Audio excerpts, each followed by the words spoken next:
पहले पार्ट में देखा कि रायस्तार गहरी नींद में था। तभी उसे सपना आता है। सपने में वही लड़की आती है जिसकी मौत हुई थी। वो खून से लथपथ थी, आंखों में आंसू और होठों से निकली बस एक बात, भैया मुझे क्यों मारा? मैं रिमी हूँ, तेरी रिमी। रायस्तार नींद से चीख कर उठता है। रिमी नहीं। रेस्टार की सांसें तेज थी। उसकी आंखों में डर और पछतावे की लकीरें साफ दिख रही थी। नहीं, मैंने उसे नहीं मारा। मैंने कैसे मार दिया? ये सपना था या सच्चाई? वो खुद से सवाल करता है, पर कोई जवाब नहीं मिलता। अगले दिन रेस्टार उसी दुकान की तरफ गया जहाँ रिमी पहले दिखाई दी थी। लेकिन जैसे ही वो दुकान के पास पहुंचा, अचानक चारों ओर गहरा धुआं फैल गया। धुआं छंटा और लड़की गायब थी। वही चेहरा, वही आंखें, वही मासूमियत। ये कैसे हो सकता है? वो मरी नहीं थी तो फिर मेरे सपने में क्यों आई थी? रायस्तार की आंखों में फिर से डर उतर आया। तभी वो दुकान में जाता है और वो जैसे कुछ देखा तो वहाँ से निकल जाता है। वो अपने घर जाके अपने वही भाई को कॉल करता है जो 20 साल पहले मिला था। वो था कालू।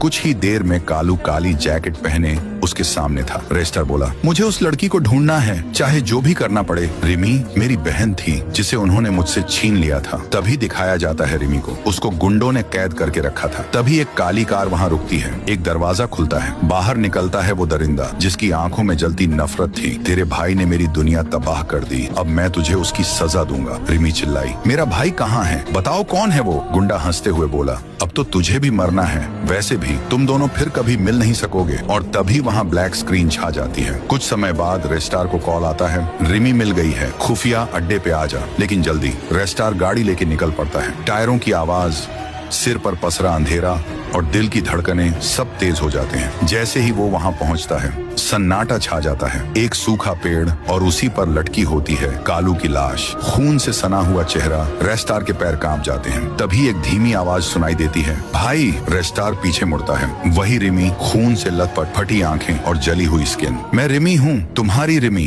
और वो अचानक हवा में उड़ती है और गायब हो जाती है। तभी जोर की चीख और रेस्टार की आंख खुल जाती है। वो अपने कमरे में था, पसीने से भीगा हुआ, पर उसके हाथ पर खून लगा था और दीवार पर वही शब्द खून से लिखा था, मैं लौटूंगी।